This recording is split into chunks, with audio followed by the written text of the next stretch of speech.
Y bueno, pues nos vamos con más información porque ustedes recordarán esta segunda marcha antigentrificación que se hizo aquí en la Ciudad de México.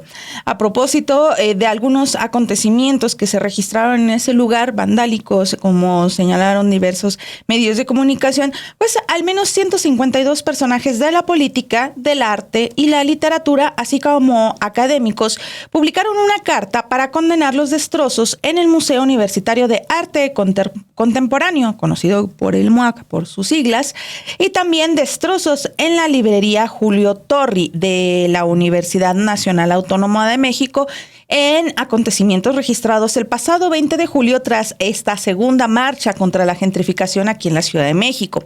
Estos actos fueron realizados por un grupo de personas encapuchadas que se separaron de la marcha mientras estaba desarrollándose esa protesta antigentrificación. Bueno, pues frente a eso, este colectivo, este grupo de académicos publica una carta que inicia de la siguiente manera. Los que suscribimos expresamos nuestro repudio e indignación ante los hechos vandálicos del domingo pasado.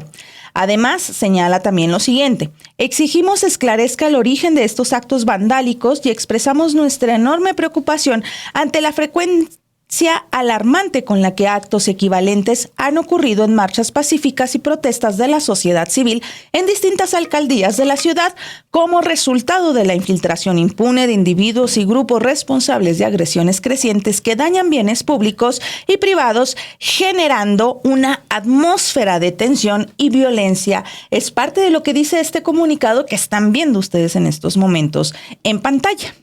Y como vieron, son estos dos párrafos, nada más. No hay nada sobre el tema de la marcha, que fue la gentrificación. Eso es lo que brilla por su ausencia. No hay una condena de indignación. Nunca menciona nada sobre que pues hay un desplazamiento, un despojo de vecinos y de comerciantes en varias ciudades del país a raíz del incremento de las rentas, de los altos precios de la vivienda que para muchas personas son totalmente impagables. El texto parece pues más preocupado en la integridad del edificio que por la causa que motivó esta marcha, y además no hacen una diferencia entre el grupo que se quedó haciendo esta protesta, llamando a las autoridades, llamando a la ciudad, explicando por qué estaban ahí protestando, y el otro grupo que se fue a causar esos destrozos. Entre los firmantes de esta carta son 152, como les comentaba Romina. Les vamos a mencionar algunas personas, por ejemplo, Lorenzo Córdoba, el señor que se burla de las personas indígenas, que se burla y hace estereotipos pues imitándolos. Claro. Ajá. Sí, claro que le van a importar más los vidrios que la gente, pues si ya lo hizo ahí. También está José Woldenberg, que fue pues el presidente del consejo del entonces Instituto Federal Electoral, ¿no? No era el IFE. También este otro columnista de derecha, Rafael Pérez Gay, Federico Reyes Heroles, también Javier Sicilia, un poeta que pues en unos inicios había estado él luchando por las desapariciones, los asesinatos, con una causa, el secuestro y asesinato de su hijo, una causa totalmente legítima, lamentable que haya tenido que vivir esto en Morelos. Sin embargo, que después también fue acercándose a personajes que pues, totalmente ligados a las derechas, y que, o sea, no solo eso, es decir, que han capitalizado también estas causas para fines políticos e incluso también para fines económicos. Wolfi Cotton, investigador, profesor y especialista en antropología y patrimonio cultural en México, él es quien aparece en toda esta lista de firmas. Él es el que aparece primero. Él le dio una entrevista a la periodista Leticia Sánchez Medel para Milenio, y ahí le dijo que le dice la violenta instrumentalización política de la UNAM con una narrativa reduccionista que la muestra como un bastión clasista o neoliberal es un intento lamentable de fracturar su autonomía y pluralidad. Este discurso ideologizado degrada y manipula la función esencial de la UNAM en la sociedad mexicana, buscando imponer una línea de pensamiento excluyente y confrontacional que podría profundizar la crisis social del país.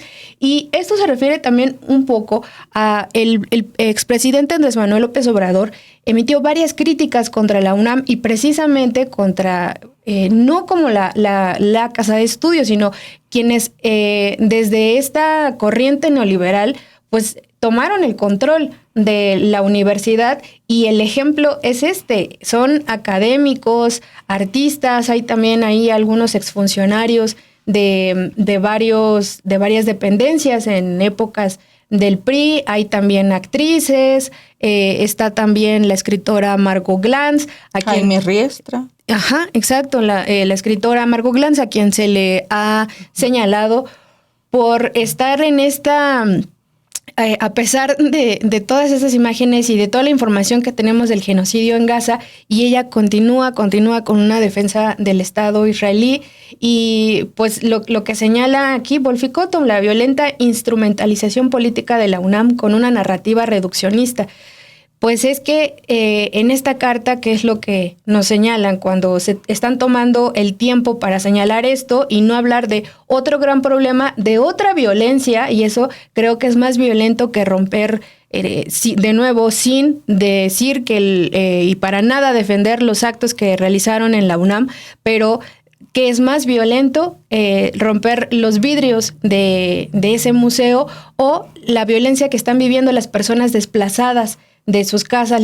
De verdad, son muchísimas las personas que las han sacado de sus viviendas en la Ciudad de México, en otras ciudades también, que comerciantes que ya no pueden pagar la renta, gente que pues de plano ya también descartan en algún momento tener una vivienda propia, Romy. Claro.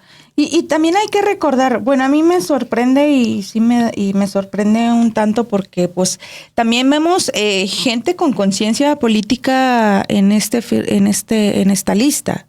Desafortunadamente, pues está Lenia Poniatowska, que es una escritora con muchísima conciencia social, conciencia política. Está de actrices, pues está Luisa Huertas, ¿no? Que también es un perfil que uno ve más hacia las izquierdas, pero también hay que recordar un hecho que no podemos dejar de lado en México, que es la gente intelectual, la cultura, quienes acceden a puestos altos en mucho de la cultura, todo este mundo intelectual, pues también está en un universo de privilegios.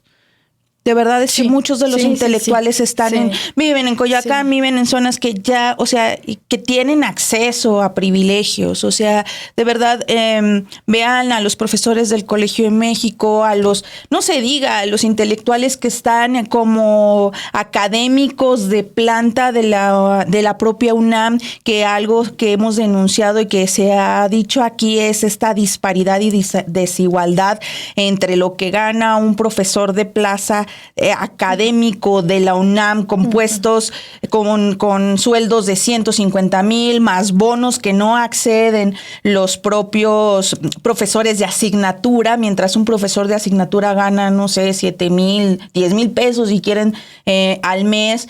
Profesores académicos con sueldos de más de 100,000. Plazas que a veces pueden pedir periodos largos, les pagan por investigaciones, tienen más acceso a investigaciones. Es decir, sí están en un mundo de muchos privilegios en los que, pues sí, aquí vemos el resultado de ese, no quería decir burbuja, pero sí de ese mundo de privilegios, ¿no? De no tener que batallar o que ellos sí puedan tener acceso a esas casas en La Condesa, esas casas en Coyoacán, a lo que tiene el ciudadano común como cualquiera de los que pudiera vivir aquí en la Ciudad de México, no se diga en el Estado de México, Blanca.